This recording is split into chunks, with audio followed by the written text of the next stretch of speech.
الحمد لله رب العالمين والصلاة والسلام على رسوله الكريم وعلى آله وصحبه أجمعين وبعد.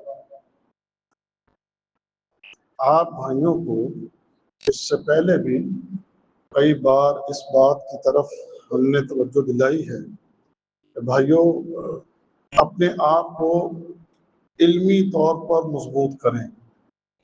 آج اس دور میں علم کو حاصل کرنا تو زیادہ مشکل بھی نہیں رہ گیا. اگر آپ تھوڑی سی کوشش کر لیں اور وقت نکال لیں تو الحمدللہ آپ دین حق کو جاننے کے لیے، دین حق کو سمجھنے کے لیے بہت سے ذرائع استعمال کر کے دین حق کو جان سکتے ہیں، سمجھ سکتے ہیں. آپ ایک ایسے دور سے گزر رہے ہیں کہ جس دور کے اندر جہالت کی انتہا ہے، اور اسی جہالت کا فائدہ اٹھاتے ہوئے اس وقت بہت سے بدعتی اور شرکیہ عقائد رکھنے والے لوگ وہ لوگوں کے ایمان کو برباد کر رہے ہیں. اور ابھی یہ جو موسم شروع ہونے والا ہے، محرم کا موسم، 2 دن رہ گئے ہیں. 2 دن کے بعد شاید منگل کو پہلی یکم محرم ہو جائے یا بدھ کو ہو جائے گی. اس موقع کے اوپر ایسے ایسے شرکیہ عقائد اور ایسے بدعات اور خرافات دیکھنے کو اور سننے کو ملتی ہیں کہ انسانی عقل دنگ رہ جاتی ہے کہ پوری انسانیت کی تاریخ کے اندر آپ کو ایسا کفریہ عقیدہ اور ایسی شرکیہ باتیں آپ کو کہیں نہیں ملی ہوں گی کہ جو آپ کو ان لوگوں کے پاس ملیں گے.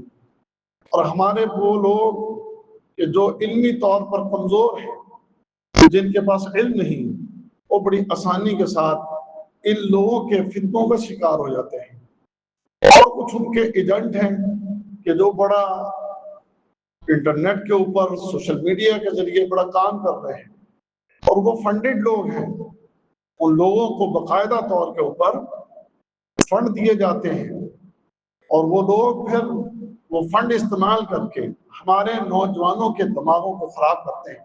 ایک بہت بڑا فتنہ آپ لوگ جانتے ہیں اس کو، یہ مرزا جیلمی کا فتنہ جو ہے، یہ بھی ایک فنڈڈ آدمی ہے.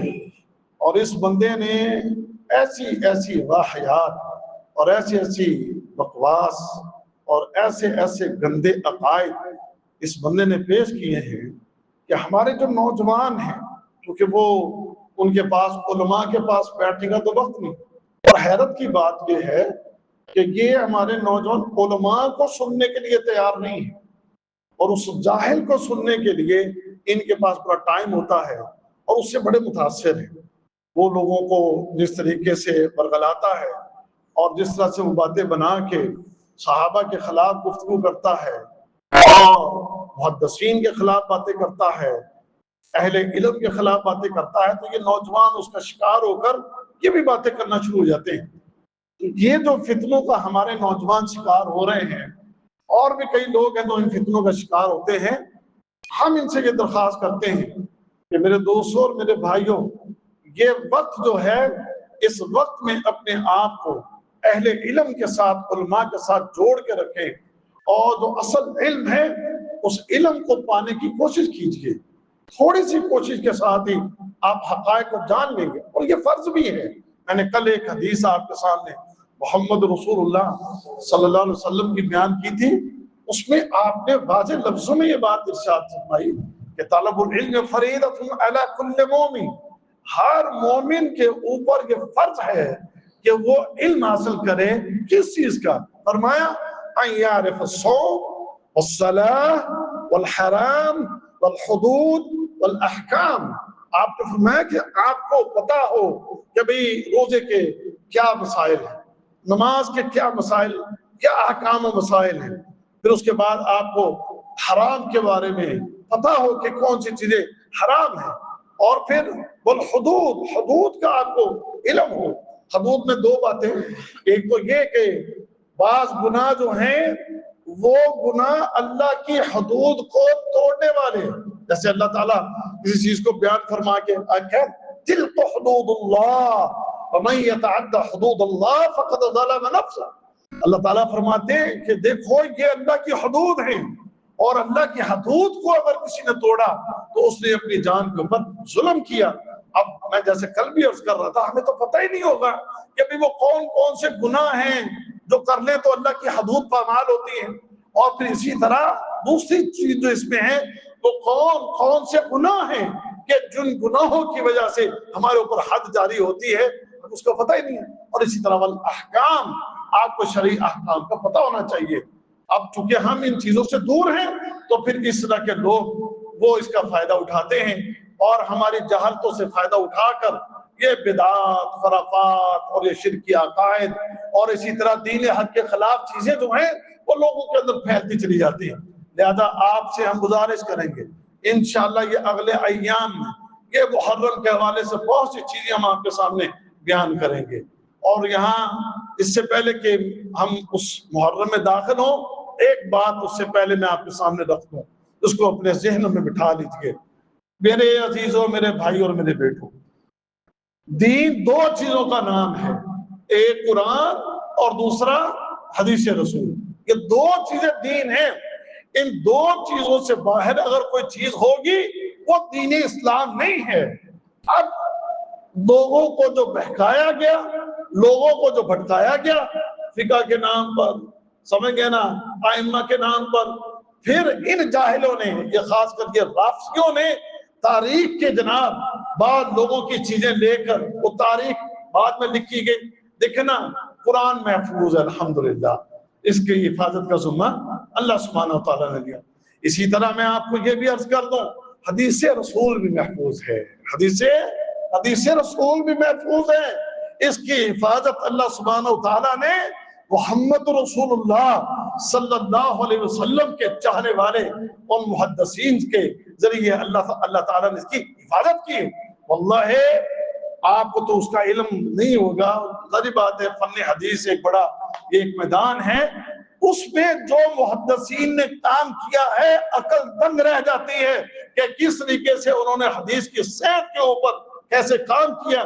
وہ خلیفہ ہارون الرشید کے دور میں ایک بندہ پکڑا گیا، وہ کیا کرتا تھا، وہ حدیثیں گھڑ گھڑ کے اس نے جناب لوگوں میں مشہور کر دی، اور اس نے حدیثیں گھڑی فضائل قرآن کے موضوع پر، فضائل قرآن کے موضوع پر حدیثیں گھڑ گھڑ کے لوگوں میں وہ پھیلانے لگ گیا۔ خبر پہنچی خلیفہ وقت کے پاس، ہارون الرشید کے پاس، تو ہارون الرشید نے اس کو گرفتار کروایا اور اپنے پاس منگوا لیا، بلا لیا۔ پوچھا ہاں تو نے اس طرح حدیثیں گھڑی ہیں؟ جی ہاں۔ کیوں گھڑی ہیں؟ کہتا ہے میں نے فضائل قرآن پر اصل میں یہ حدیثیں گھڑی ہیں، لوگ قرآن سے دور ہو رہے تھے تو میں نے چاہا کہ لوگوں کو قرآن کے قریب کروں، اس لیے میں نے فضائل قرآن میں حدیثیں جو ہے نا وہ گھڑ گھڑ کے میں نے بیان کر دی ہیں، نشر کر دی۔ تو خلیفہ ہارون الرشید نے حکم دیا اس کی گردن اڑا دو، کیونکہ اس نے اقرار بھی کر لیا۔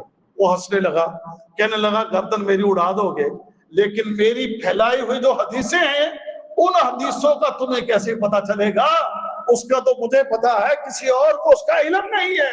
وہ حدیثیں تو پھیل چکی ہیں، لوگوں میں مشہور ہو گئی ہیں، لوگوں میں معروف ہو گئی ہیں، اب لوگ ان حدیثوں کو پڑھتے اور پڑھاتے ہیں۔ اگر میری گردن اڑا دو گے تو ان حدیثوں کو اصل احادیث میں سے کیسے نکالو گے؟ اللہ اکبر کبیرہ۔ خلیفہ ہارون الرشید کیا کہا؟ اس نے کہا اے ظالم، عبداللہ بن مبارک بیٹھا ہے، عبداللہ بن مبارک محدث موجود ہے، سفیان بن عیینہ جیسے محدث موجود ہے، یہ تیری پھیلائی ہوئی جھوٹی حدیثوں کو صحیح حدیث میں سے نکال کے باہر پھینکیں گے، اور جو اصل حدیث ہے وہ انشاءاللہ محفوظ ہے اور محفوظ رہے گی۔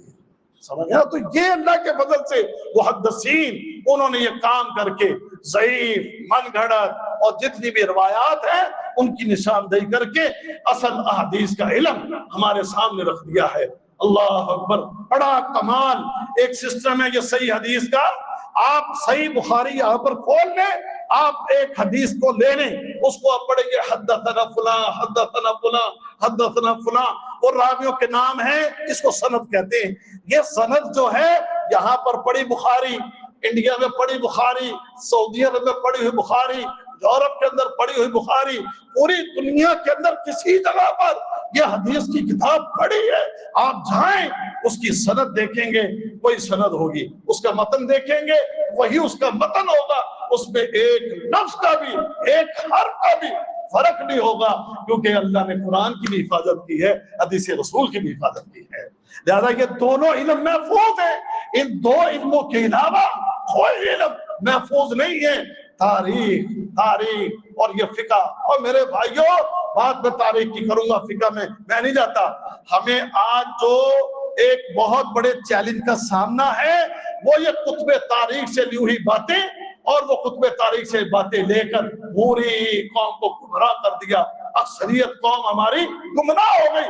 کئی ہمارے اہل حدیث بچے آگے بھی بیٹھ جائیں گے، یہ بتائیں جی وہ واقعہ جو کربلا میں ہوا، وہ بتائیں جی وہ واقعہ جناب جو امام حسن کے ساتھ، امام حسین کے ساتھ، وہ حضرت علی کے ساتھ، وہ تاریخ کی لکھی ہوئی باتوں کو لے کر آ کر بیٹھ جائیں گے اور احادیث کی باتوں کو جناب ایک طرف کر دیں گے۔ علم صرف قرآن محفوظ ہے، حدیث موجود وہ محفوظ ہے، یہ کتب تاریخ جو ہیں ان کی کوئی سند نہیں ہے اور اس کی کوئی گارنٹی نہیں ہے اور اس کی کوئی ضمانت نہیں ہے۔ اس کے اوپر بھروسے کرنے کی بجائے آؤ علماء سے جڑو، ان جناب جہنمیوں سے اور اس قسم کے فتنہ پروروں سے ہٹ کے اہل علم کے ساتھ جڑو اور ان سے پوچھو کہ اصل حقائق کیا ہیں، وہ آپ کو اصل حقائق بتائیں گے، تو انشاءاللہ آپ کے دماغوں کی بند کھڑکیاں کھل جائیں گی اور یہ دلوں کی بند نالیاں بھی کھل جائیں گی، اور اللہ نے چاہا تو حق پہچان لوگے، اور حق پہچان لوگے تو انشاءاللہ دنیا بھی کامیاب ہے، آخرت بھی کامیاب ہے۔ اب انہی موضوعات پر انشاءاللہ میرے اگلے درس ہوں گے، ضرور شرکت کیجئے، دوسروں کو بھی دعوت دیں، اور اس کربلا کے حوالے سے جو حقائق ہیں وہ ہم آپ کے سامنے بیان کریں گے انشاءاللہ۔ وآخر دعوانا ان الحمدللہ رب العالمین۔